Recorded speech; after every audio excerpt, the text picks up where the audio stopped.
is good, Nature family? My name's Natural Energy, and I'm bringing you a brand new track breakdown of my brand new track. It goes like. And it goes like.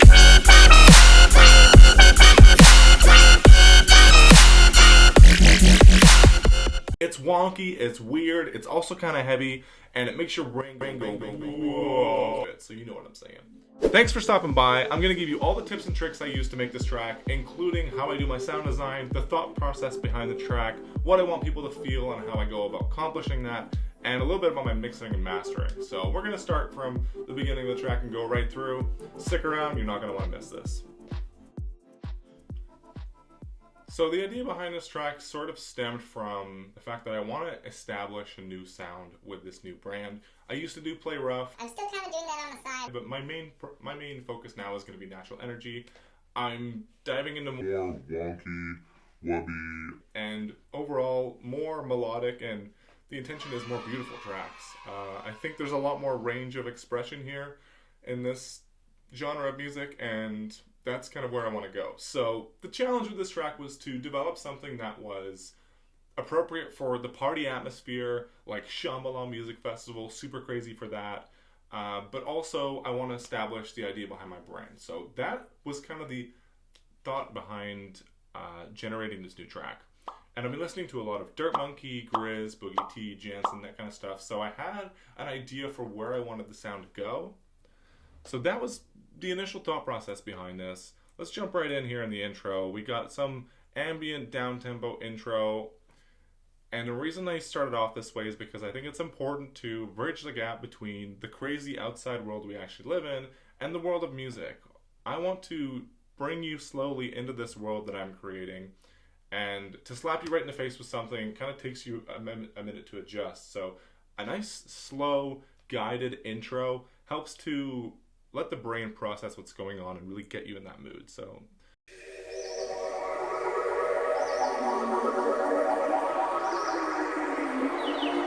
got like those psychedelic sort of sounds coming out.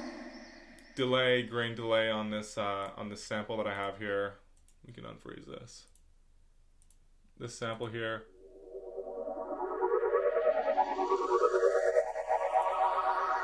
Really like wash that out, make it kind of crazy. And then I got these shouts coming in slowly, and the melody is also coming in slowly, kind of building this world, bridging the gap from the real world into this audio world of craziness.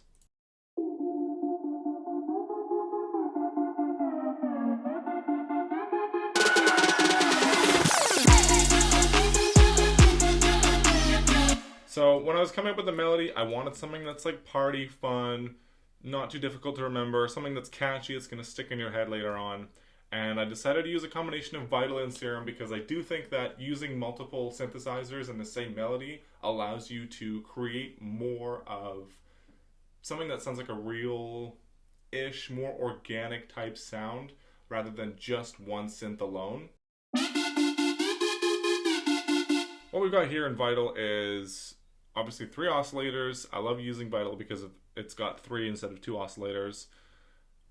We have basic shapes, nothing too crazy, with some unison. And the most important part here is this basic shapes here. The square wave is turned up 9 semitones. Not actually directly playing the note that is in the piano roll. It provides, it's in key still, and it provides some additional harmonics that you don't really hear very often. And I know Dirt Monkey does that quite a bit, so that was just some multi-band compression, a little bit of chorus, and a bit of filtering going. And I really, really like how the notes slide up and down in a lot of these like Boogie T, Jansen, Dirt Monkey type tracks. Makes things a little smoother, a little groovier, makes you feel all wiggly and wobbly.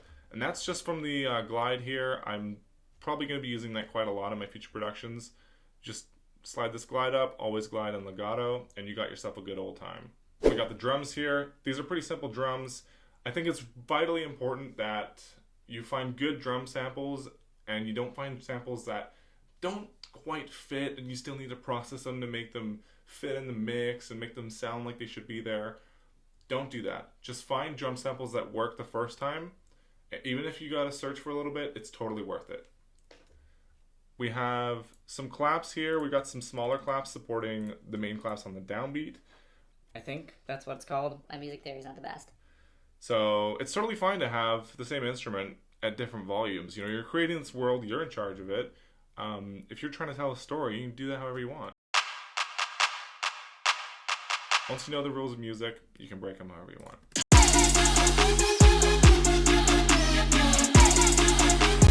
Basic sub sign here on the low end.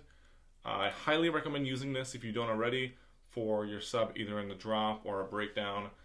This is just comes free with Ableton and it's fantastic. I've got some distortion on there and you can mess with these knobs to have a little bit more fun too. So I totally recommend giving this a try. Basic sub sign. And then I've just got some vocals here coming in. Yo, yo, yo, hey, yo.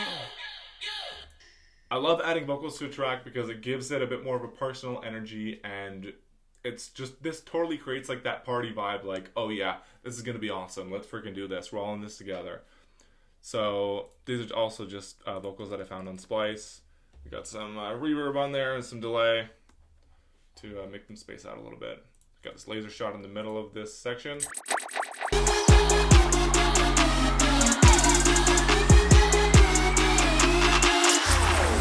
Breakdown, I kind of wanted to feel like, okay, now we've got this party going, we got the story going, we're going to melt the brain a little bit and make you go, whoa, what is happening right now? Give your mind something to chew on as the build and the drop is approaching slowly.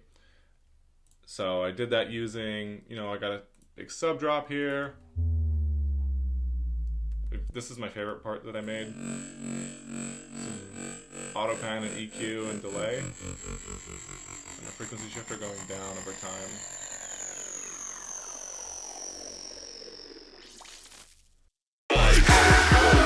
These vocals I recorded actually on the same microphone I'm using right now. It was like $30 from Amazon. You don't need expensive equipment to produce music.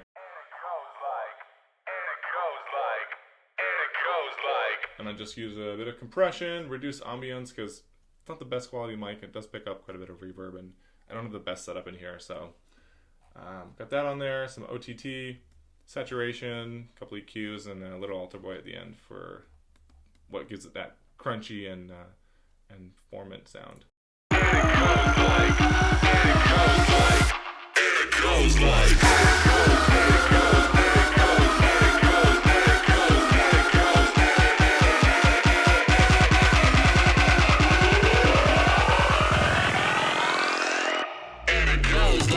So here in the build, I've got the melody from the beginning of the drop playing, so this is kind of what I wanted to achieve with this track.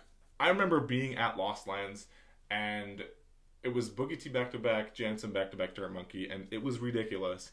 And there were quite a few drops like this where the melody was kind of coming in through the build, and you were all amped up, and then it came and it was just like so loud and powerful.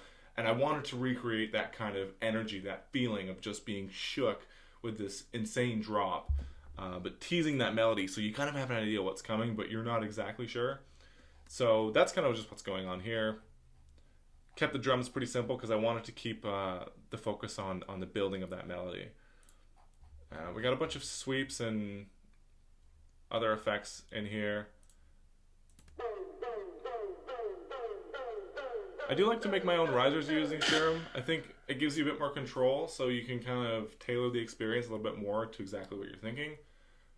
This is a good example of using all of your tools to the best of your ability. I mean, for a long time I never really thought of Serum as something I could use to make risers. It was more like, oh, I'll use it for bass and plucks and synths. But it's a great instrument, and you know, the more you can do with it, the better. So I recommend using Serum to create your own risers and playing around with that. Another one here, right at the end. Really high pitch with some reverb on it. Another sweep here. What I really enjoyed here was this auto filter. I'm kind of filtering down as the drop comes out. Normally, you know, as the build-up comes, and normally it's getting louder, it's getting really intense, and that is happening. You're kind of getting sucked, you're getting pulled out of this world. Something's about to happen, you don't really know. This auto filter coming down and cutting the highs is kind of like pushing everything away from you a little bit, kind of sheltering you a little bit.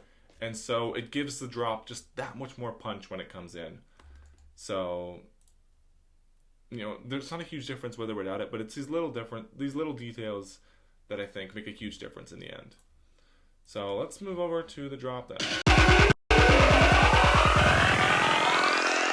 And it goes like...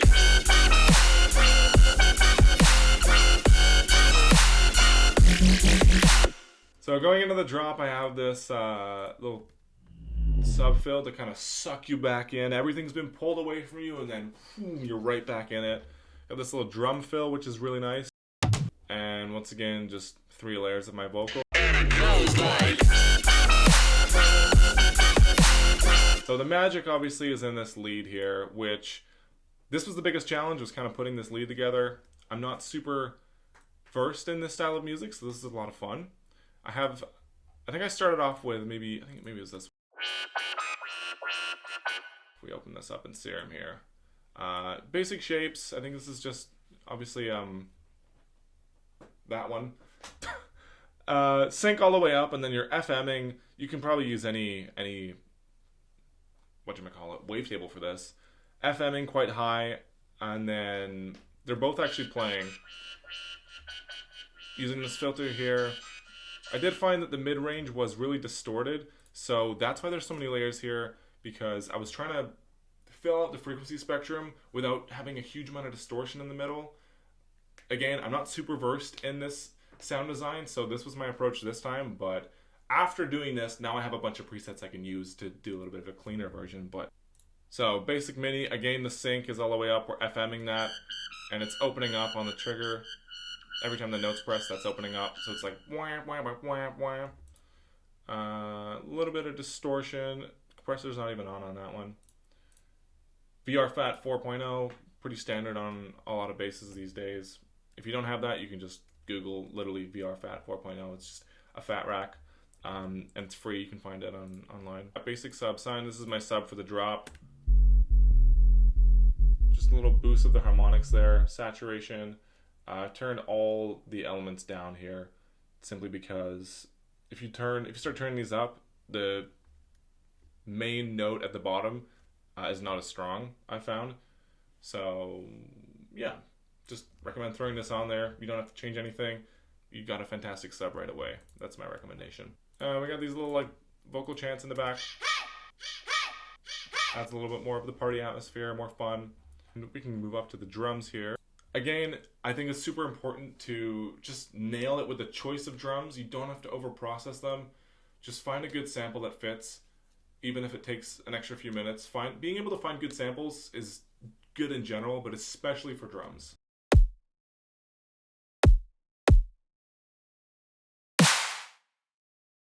Just like tiny little sweep leading up into the snare, which I kind of liked, and this is a perfect choice of snare. I just got a clipper on here to stop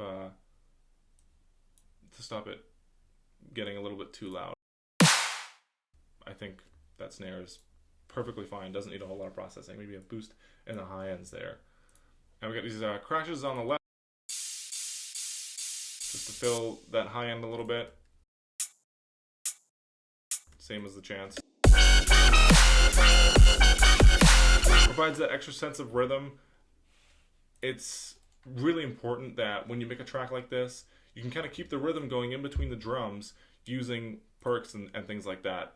I feel like I've heard a lot of tracks before where there is maybe an idea that's kind of similar to this maybe, and you know the bass is going, but I can't hear the crashes of the hi-hats, and it's difficult to keep that sense of rhythm if the melody's not really well written. I just have this like cutting lead in the highs to add more wah-ness. I don't know how to explain that any better, but I wanted this track to have a lot of wah.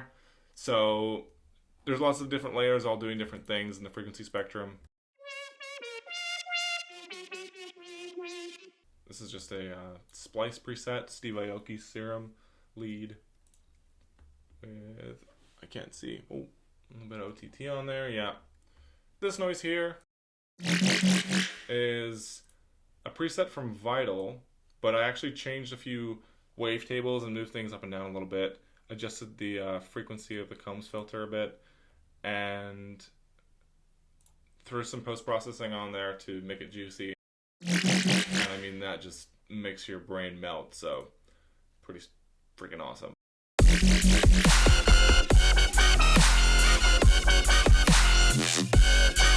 I do have these fills in here that go like wow. Those are just some Subtronics samples. Would be kind of cool to spend some time and make my own, but if it sounds good, it sounds good. Don't bother changing it. Another one of these sub sweeps in the middle of the drop there to kind of bring you back in.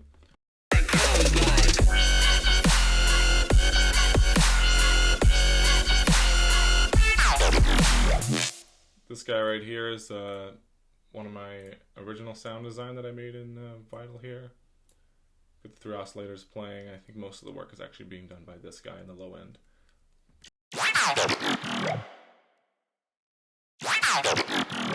The resonance here is actually doing quite a lot. So I had a lot of fun playing with that. Something I never normally touch, so I guess maybe that's just a helpful tip, and I don't know, mess around with things you haven't messed around with before and see what happens. One other thing I'm hearing this Vital, I don't know what to call this sound, but I got some boost in the highs every time it hits, just to give it a bit more punch as well. It didn't sound very good.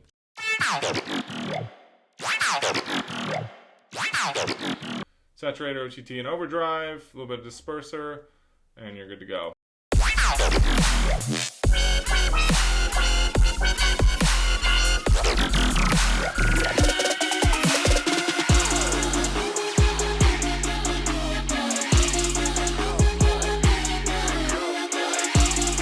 Second break portion here, the only thing I changed from the first one was adding this extra yell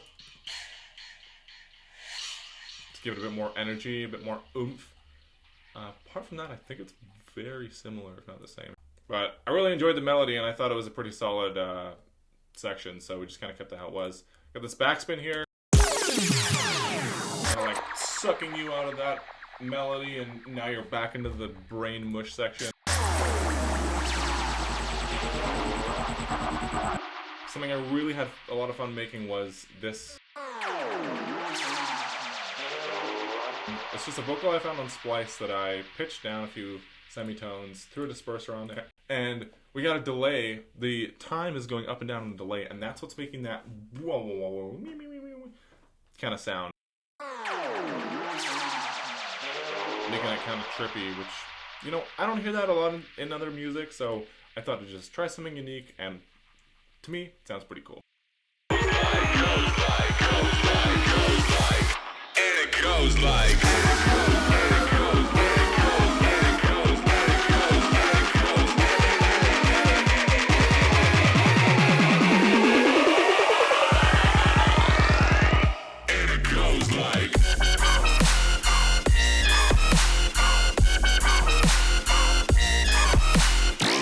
So, it's very similar thing again here. I've got all the same instruments playing, just breaks in different places, trying to keep it a little bit different. Slightly different melody. Fun playing with the notes here. Yeah, what's going on here? Let's take a look. Just a couple dudes playing one voice with a filter on. Chorus compressor filter. Again, boosting that high end on the note to make it a bit more audible and powerful.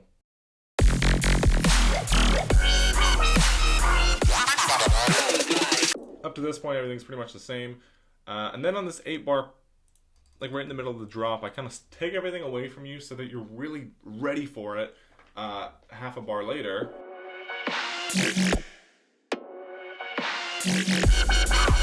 So it hits you a lot harder right here, and you're ready to keep going.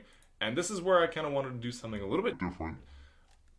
I always like to experiment and have a bit of fun, and maybe this section's not for everybody, but I think it was pretty cool. Stop.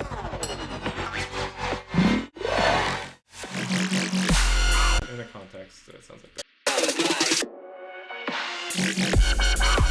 Stop.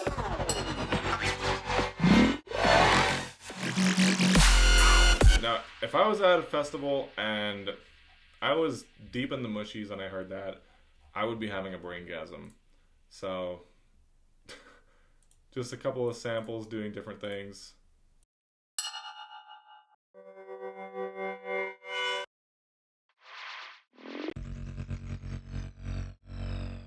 Same brain melter from earlier, and then a game with this guy.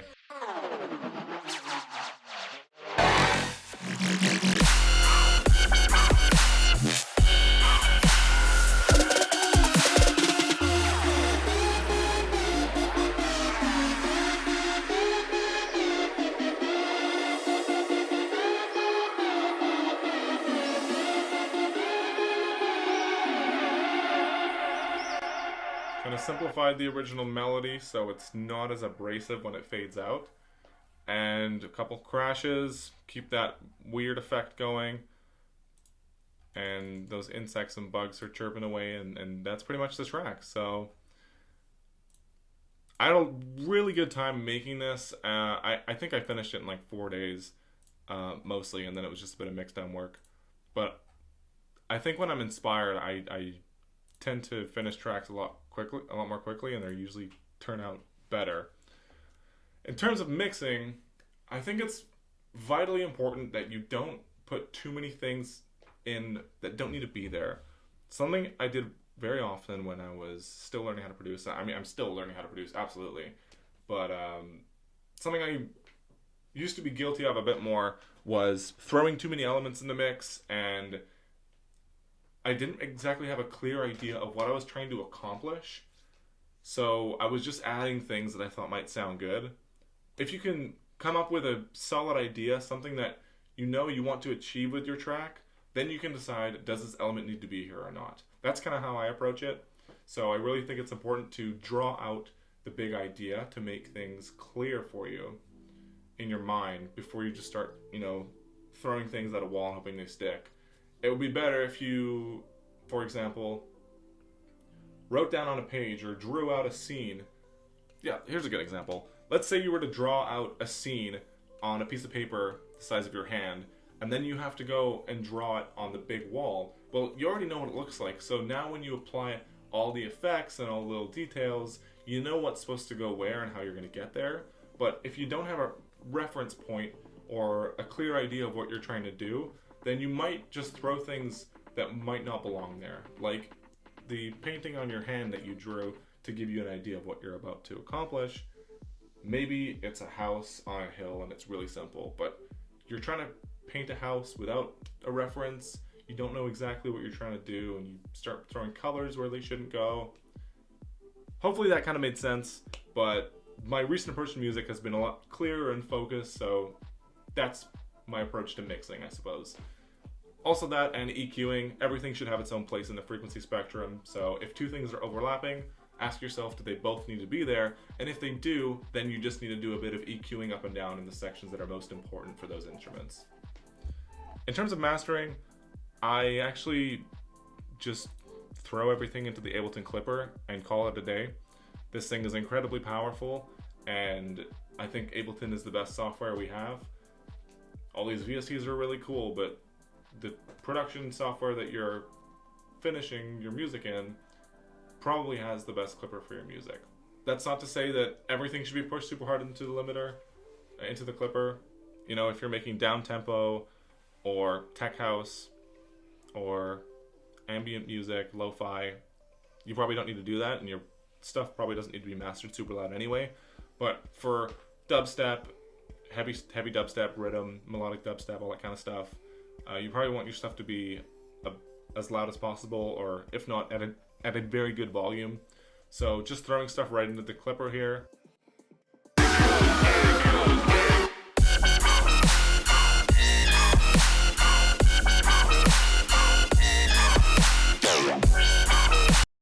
And to be quite honest, I think I had it a little bit louder when I actually exported it too. So, I've had some of my heavier tracks be like +10 into that clipper when I'm mastering, so I think that's all I have for you guys today. Thank you so much for stopping by and checking out my YouTube channel. I really appreciate you, and hopefully you learned something. Take everything I say with a grain of salt, because everyone approaches music differently and they see the musical world differently. And I've only been doing this for 3 years, so I'm really not an expert. I've just made a bunch of music that I think sounds cool and a few other people think sounds cool too. So take everything I say with a grain of salt. I hope you have the best day possible, and the rest of your day you accomplish whatever you want to achieve. Remember that you're beautiful, and I love you very much. See you next time. Bye.